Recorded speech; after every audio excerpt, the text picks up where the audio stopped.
Arrivons la délibération 66, le vœu présenté, déposé par le groupe UMA. Donc, une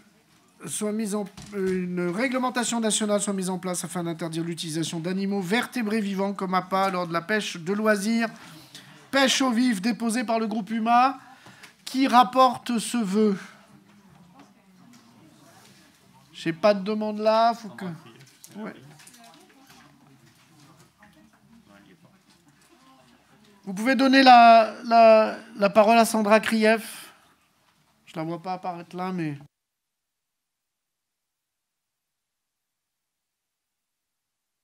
Sandra Krief, vous avez la parole.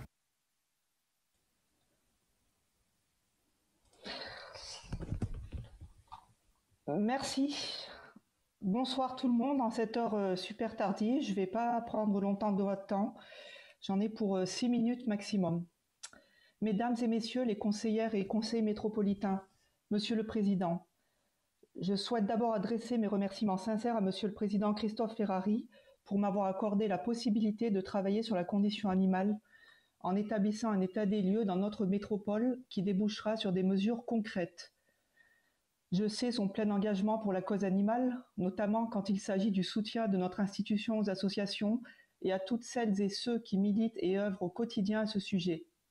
On peut citer notamment le Ticodrome et la PAGI parmi tant d'autres.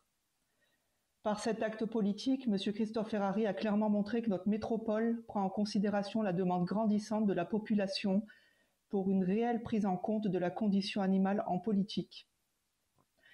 Alors que l'Assemblée nationale a fait machine arrière cette semaine sur les propositions de loi sur le bien-être animal, notamment sur l'élevage industriel intensif et la chasse, cette mission au niveau de la métropole de Grenoble sera une première en France et d'autres devraient nous suivre.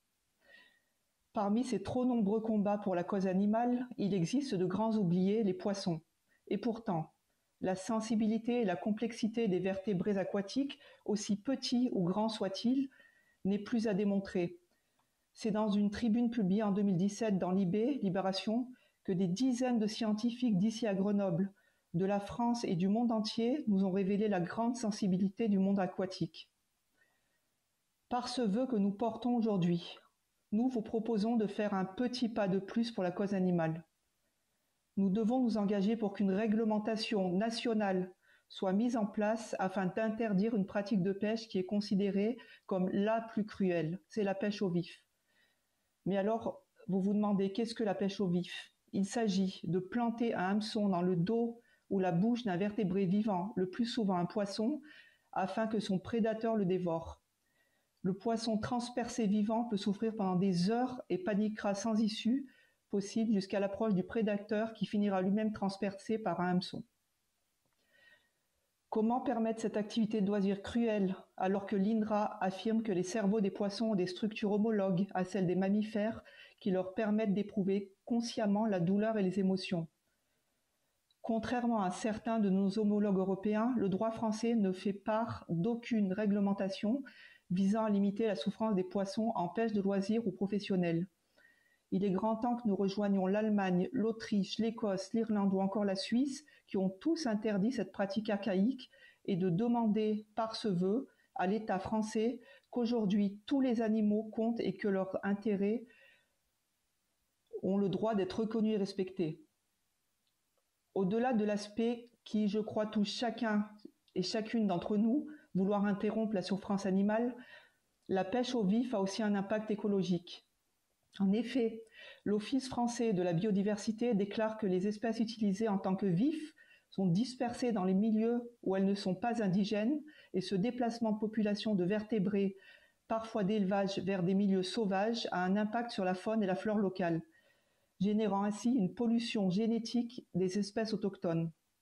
C'est aussi, en outre, la transmission de maladies qui se propagent des appâts aux milieux où ils sont utilisés. Selon une étude américaine réalisée en 2012, on a recensé dans 44% des poissons appâts la présence de 39 virus différents. L'étude met en garde que cette pratique qui nous conduit à modifier les milieux rend imminente une transmission virale aux populations de poissons sauvages avec des conséquences désastreuses. Cette histoire de transmission virale provoquée par l'homme d'un animal à un autre ne vous rappelle-t-elle rien? Allons-nous enfin apprendre avec la crise du Covid que les rapports cruels et écologiquement dramatiques que nous entretenons avec les animaux nous conduisent aux situations que nous vivons à l'heure actuelle? J'entends déjà ici et là certaines moqueries, je vois des sourires, considérant ce vœu comme futile et anecdotique. Mais soyez conscients que nos rapports aux animaux, au-delà de nos compagnons de vie, c'est-à-dire les chiens et les chats, doit être considéré. C'est le sens de notre histoire. Ce vœu est un premier petit pas, mais son vote à la plus grande unanimité sera un message fort. Vous pourrez dans quelques années être fiers de ce que vous avez initié auprès de vos enfants et petits-enfants. Nous en appelons à votre sensibilité. Nous devons reconsidérer les rapports que nous entretenons avec le vivant, pour leur plus grand bien et in fine le nôtre. Stoppons cette pratique cruelle et protégeons la biodiversité. J'espère qu'aujourd'hui, notre métropole montrera une fois de plus qu'elle est à l'écoute des préoccupations de nos concitoyens sur le bien-être animal et qu'elle sera à l'avant-garde du changement, notre esprit pionnier. Notre métropole riche de 49 communes ne peut pas être le plus beau porteur de ce projet national. Votons pour ce vœu en demandant une réglementation nationale pour interdire la pêche au vif. Je vous remercie beaucoup. Merci beaucoup. La parole est à Dominique Escaron. Alors, loin de moi l'idée de me moquer de ce vœu, parce que ce vœu, comme beaucoup d'autres des souhaits qu'on peut avoir, pas seulement dans cet hémicycle, mais dans notre vie de tous les jours, on peut en avoir nombreux des vœux. Celui-ci est parfaitement respectable. On peut en avoir plein d'autres. On pourrait avoir aussi prendre un vœu, parce qu'on s'intéresse aux vertébrés, mais on pourrait s'intéresser aussi aux invertébrés. Parce que moi, mon potager, il vit grâce à des invertébrés. Donc, je trouve aussi particulièrement curieux qu'on ne rajoute pas les invertébrés dans ce vote. On pourrait aussi s'intéresser à plein d'autres natures de vœux. Alors, celui-ci, bon, c'est pour commencer. Alors après, le deuxième, avec l'impact de la crise sanitaire, l'urgence de compensation pour remettre de l'argent sur la table, je pense qu'on est tous à peu près d'accord, et là il n'y a pas de grands soucis. Des vœux sur la laïcité, moi je trouve ça très intéressant, c'est un véritable sujet qui mérite de véritables débats. Moi je pense que c'est même des débats qui devraient avoir lieu ailleurs qu'à minuit et dans cet hémicycle, mais bon, ça c'est tout le monde peut avoir un avis là-dessus. Ensuite, qu'est-ce que j'ai comme vœu intéressant? J'ai un vœu... Il y a Hercule, par exemple. Alors, Hercule, par contre, c'est un vrai vœu qui pourrait intéresser les métropolitains. C'est un vrai vœu qui intéresse les métropolitains parce qu'on vit tous, pour beaucoup d'entre nous, ou vous, je ne sais pas, sous des barrages. Donc, la sécurité de notre territoire dépend aussi de la qualité des agents d'EDF Hydro et que moi, personnellement, j'avoue que ça me ferait peur de savoir qu'on vend ça à un fonds de pension qui file ça à une filiale de je ne sais pas qui gère ça je ne sais pas comment. Donc j'avoue que je suis beaucoup plus serein quand je sais que c'est des agents d'EDF Hydro qui s'occupent de ça. Mais on pourrait aussi s'intéresser à ceux qui transportent des matières chimiques depuis la plateforme de Pont-de-Claix jusqu'à les réseaux européens de rail. On pourrait s'intéresser à plein de choses, des vœux sur la sécurité de plein d'infrastructures. On peut en lister absolument tant qu'on veut. Il y a un vœu sur le groupe hospitalier mutualiste de Grenoble. Alors là, je ne sais plus trop quoi dire. Moi, j'ai lu dans la presse qu'effectivement, la métropole s'intéressait à l'immobilier et comptait mettre 50 millions. Alors tout à l'heure, c'était 80 millions dans le siège. Là, on rajoute 50 millions dans les murs qui soutiennent une clinique. Bon, c'est un projet immobilier intéressant encore.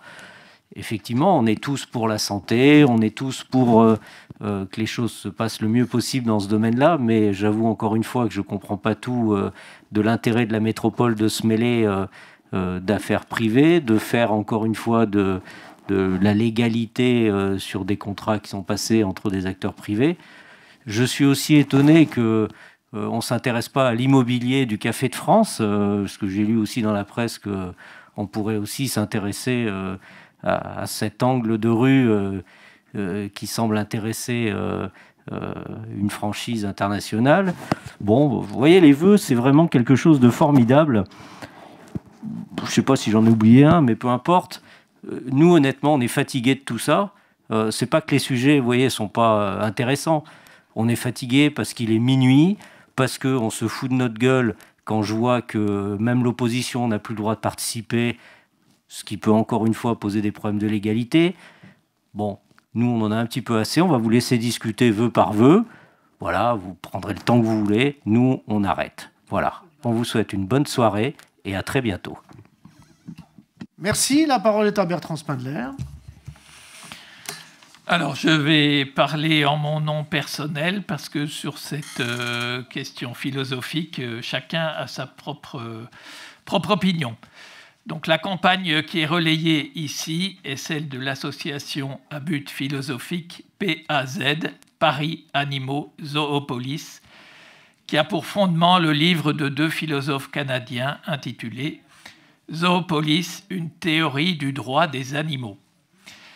L'arbre de l'interdiction de la pêche au vif cache la forêt de l'interdiction de la pêche, de toutes les pêches. Dans votre vœu est citée en effet une tribune du journal Libération qui appelle à la journée mondiale de la fin de la pêche, le 24 mars 2017. C'est clair, journée mondiale de la fin de la pêche. La pêche au vif de votre vœu aujourd'hui est un cheval de Troie, un petit pas, comme vous l'avez dit, pour d'autres demandes d'interdiction. Cette théorie philosophique propagée par Paris Animaux Zoopolis applique aux animaux les principes humains de citoyenneté pour les animaux domestiques, de droit des migrants pour les animaux vivant en marge des humains et de souveraineté pour les animaux sauvages. C'est une philosophie bien confuse. Vous-même, dans vos expressions publiques, dites que l'animal doit être considéré comme une personne. Et vous dites aussi espérer que la métropole soit animaliste. J'ai cherché à comprendre ce qui me gêne dans cette philosophie. J'ai passé mon enfance dans une ferme. J'ai vécu en symbiose avec un troupeau de vaches, en symbiose avec la vie animale. Animal moi-même au milieu de mes frères veaux, et j'en ai gardé une toute autre philosophie. Quand vous écrivez que l'animal est une personne, vous placez la personne humaine dans une sorte de suprématisme humain, en décidant que la personne humaine est séparée et se place au-dessus des animaux. Mais vous avez un problème de limite. Vous dites le poisson, mais jusqu'où descendre dans l'échelle animale avec des cautions scientifiques. Pour moi, l'animal n'est pas une personne, car pour moi, la personne est un animal. La mort des animaux était et est toujours un événement bien particulier, transgressif et donc ritualisé. Les religions sont marquées par les sacrifices rituels d'animaux, voire les sacrifices humains. Sacrifice animal, sacrifice de l'animal humain.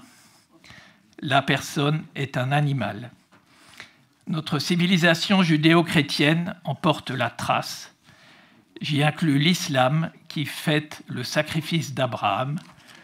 Son fils a été remplacé sous le couteau du sacrifice par un bélier et qui reconnaît comme prophète Jésus que les chrétiens voient comme l'agneau du sacrifice ultime.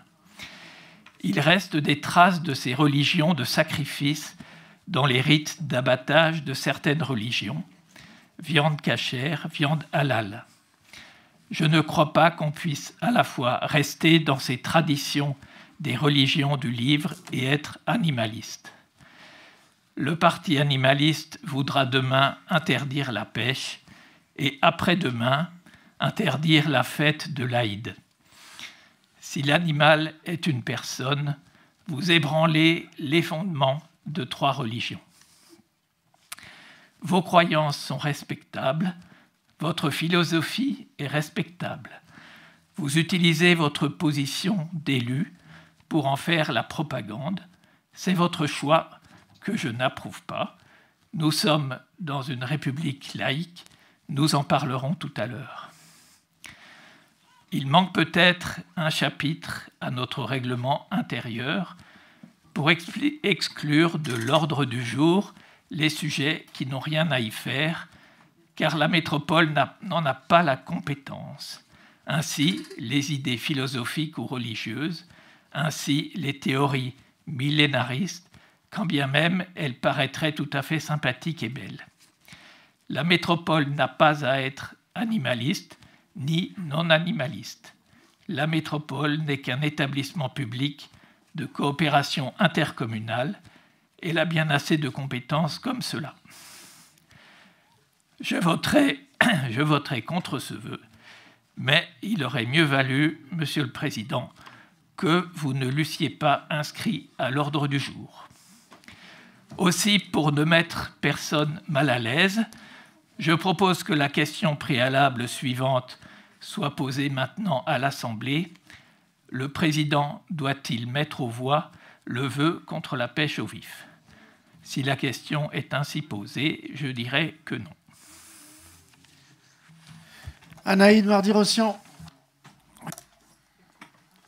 Merci, Monsieur le Président. Alors, dans le groupe NMC, on va être un petit peu moins philosophique et spirituel, et on souhaite aborder en fait un petit peu de manière globale et s'interroger en fait sur les vœux qui sont présentés ce soir, et notamment sur leur multiplicité. Donc, on se permet non pas de parler spécifiquement du vœu de la pêche au vif, mais globalement, et puis ensuite, donc on vous indiquera un petit peu nos modalités de vote. Mais donc, sur la forme, ce sont des vœux qui, pour nous, arrivent tardivement et qui ne laissent pas à nos groupes suffisamment de temps pour un traitement sérieux dans les réponses à apporter. Et sur le fond, notamment, on constate aussi de plus en plus de vœux de portée nationale, déconnectés du territoire, qui pourraient servir aussi, peut-être, à montrer du doigt ceux qui n'auraient pas une pensée politiquement correcte. Donc il y a à la fois un problème de positionnement et de méthode, et peut-être qu'il faut le poser dans la révision du règlement. Nous pensons qu'il faut véritablement territorialiser nos vœux. Nous considérons que des sujets amènent à une dérive dans notre fonctionnement métropolitain, même si les sujets sont louables et importants pour notre société, mais il y en a tant. Nous sommes pour la laïcité, nous sommes contre la maltraitance animale, pour des solutions dans nos stations de ski, contre le démantèlement d'EDF. Mais le sujet n'est pas là. Le sujet est de donner à ces vœux une résonance locale. Dans tous les cas aujourd'hui, pour nous, il n'est pas concevable de voter contre les sujets qui ont été proposés. Le groupe NMC se laisse la liberté d'un vote libre entre pour et abstention. Nous voterons en revanche à l'unanimité pour le vœu GHM qui répond à toutes ces attentes, et également pour le projet l'opposition au projet Hercule, qui pour nous nous avons mis en fait à profit les suspensions de séance pour apporter justement un petit peu de territoire dans ces vœux, un petit peu d'Isère, de Drac, de Romanche et Furon au cœur de ce vœu où l'enjeu est très important pour notre territoire et son emploi. Donc nous le voterons également à l'unanimité, et donc pour les autres, nous laisserons un choix libre. Merci, mais il faudra quand même que chaque groupe m'indique évidemment les votes pour chacun des groupes. La parole est à Pascal Clouer. Oui. Merci, Monsieur le Président. Je fais court pour répondre à Bertrand Spindler, qui a considéré ce vœu dans sa dimension philosophique et religieuse. Je pense que c'est une façon de le voir, mais il y a d'autres façons qui sont plus politiques et qui relèvent notamment de la question du droit. La question qui est posée à travers ce vœu, c'est aussi la question du droit de l'animal, du droit du vivant, du droit de la nature. Du droit de la nature à maintenir un certain écosystème. Et je crois que ce débat-là, il faut qu'on l'ait parce que c'est un débat éminemment politique. En quoi le respect, d'une certaine manière, de l'écosystème naturel peut-il être pris en compte dans le cadre de nos politiques publiques, y compris à l'échelle de la métropole? Bon, il est tard, on n'a pas le temps de faire ce débat, mais il n'est pas simplement et uniquement philosophie et religieux. Il est aussi un débat fondamental en termes de droit, et à ce titre-là, il devient politique. Merci. Il n'y a plus de demande d'intervention, alors je vais mettre aux voix ce premier vœu, en appelant chacun des présidents de groupe pour indiquer les votes à l'intérieur du groupe. La parole est à Bertrand Spindler. Alors, oui. Alors, je n'ai pas encore le sens de vote de tout le monde. Alors, bon, je passe mon tour. Très bien. Jean-Paul Trovero.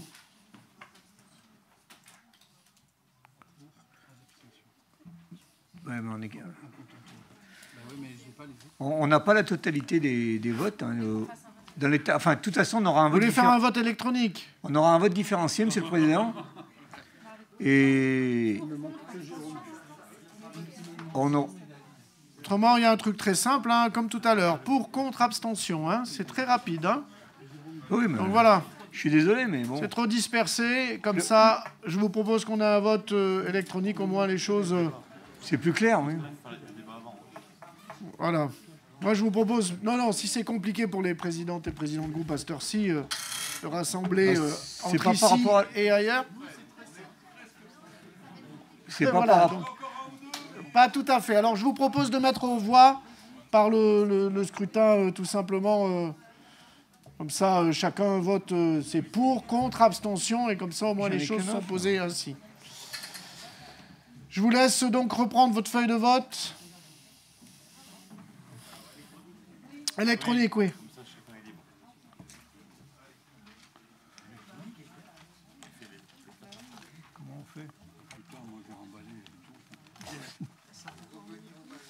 Moi aussi, j'ai remballé. J'ai tout remballé. Hein?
Est-ce que là, on a à peu près tout le monde? Non, hein. Il manque encore 20 personnes, mais du coup, je vois qu'il y a tout le groupe de Dominique Escaron qui sont partis.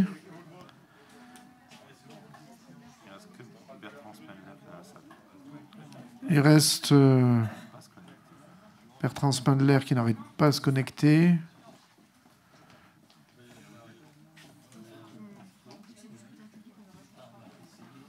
D'accord. C'est du scrutin public, c'est pas du scrutin secret.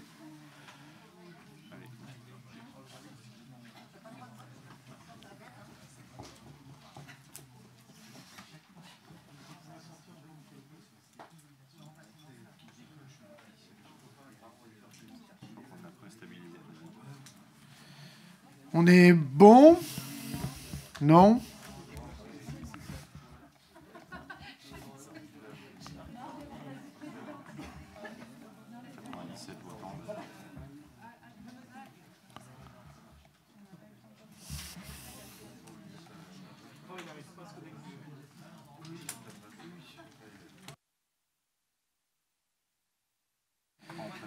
Bien, donc, comme c'est un scrutin public et non pas un scrutin secret, donc on va pouvoir ajouter le vote de Bertrand Spindler, qu'il a annoncé tout à l'heure. Donc, je pense qu'on peut clore le vote.